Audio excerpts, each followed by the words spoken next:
Graça e paz, queridos irmãos, um ótimo dia a todos, uma ótima quarta-feira.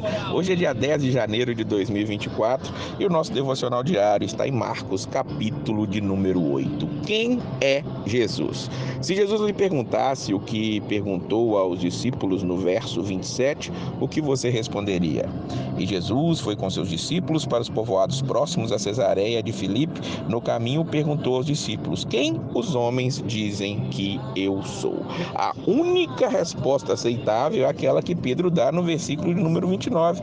Jesus pergunta diretamente a eles: mas vós, quem dizeis que sou? E Pedro respondeu: tu és o Cristo, tu és o Salvador, tu és aquele que morreu por mim, entregou a vida por mim e me substituiu naquele momento de morte. Eu iria para o inferno, o Senhor sofreu a dor do inferno por mim, tu és o Cristo, o Filho do Deus vivo. Essa é a única resposta aceitável. Mas este Salvador, ele vai ser ferido, ele vai ser machucado, ele vai sofrer as nossas dores, vai sofrer em nosso lugar. Diz o versículo 31, e começou a ensinar-lhes que era necessário que o Filho do Homem sofresse muitas coisas, fosse rejeitado pelos líderes religiosos, principais sacerdotes e escribas, fosse morto e depois de 3 dias ressuscitasse. Ele está mostrando o que vai acontecer. E é interessante que ele vai deixar claro que os seus seguidores também precisam entender que passarão por isso. Dos versículos 34 ao 37,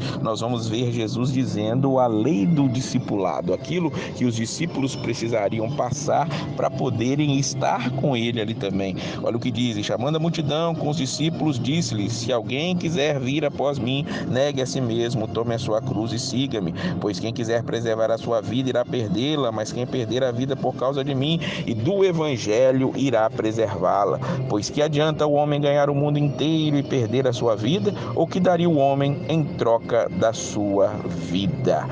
Irmãos, é isso que Jesus está dizendo para nós. Ele está dizendo para nós aqui claramente que há uma cruz a ser levada, uma renúncia a ser vivida. Jesus fala da cruz aqui no livro de Marcos pela primeira vez, e nós temos que entender que a cruz, ele era o instrumento de tortura e morte mais humilhante do seu tempo.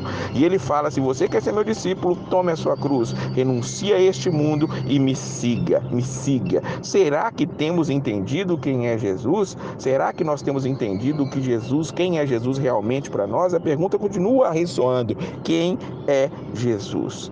Quem é Jesus? Os discípulos, eles custaram a entender. No início do capítulo, por exemplo, mais uma vez eles ficam na dúvida em como alimentar uma multidão que seguia Jesus. Diz o versículo 4, então os discípulos se perguntaram onde alguém poderia arranjar pão para satisfazê-los aqui neste lugar deserto. Havia milhares de pessoas, mais uma vez, mas vamos lembrar, Jesus já tinha multiplicado os pães, mas aqueles discípulos estavam desesperados. Um pouco mais tarde, num barco onde estavam apenas 12 pessoas, eles ainda não entendiam. Olha, diz os versículos 14 ao 16, os discípulos esqueceram-se de levar pão e tinham apenas um pão no barco. E Jesus advertiu-os: atenção, guardai-vos do fermento dos fariseus e do fermento de Herodes. E eles discutiam entre si, dizendo: é porque não temos pão. O que Jesus falava do fermento dos fariseus era o engano dos fariseus, o engano de Herodes, as falsas doutrinas, os falsos ensinamentos, mas eles ainda achavam que Jesus estava falando de pão.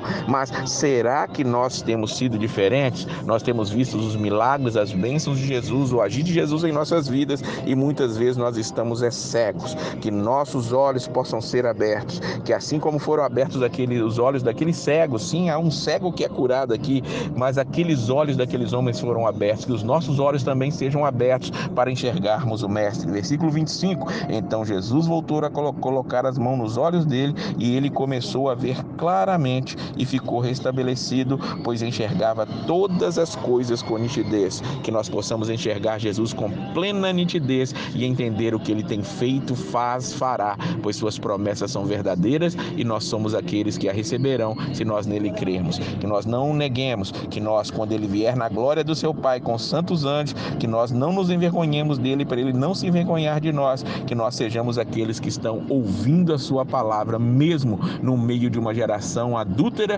e pecadora. Leia isso no versículo 38. Que Deus abençoe a sua vida e a paz do Senhor.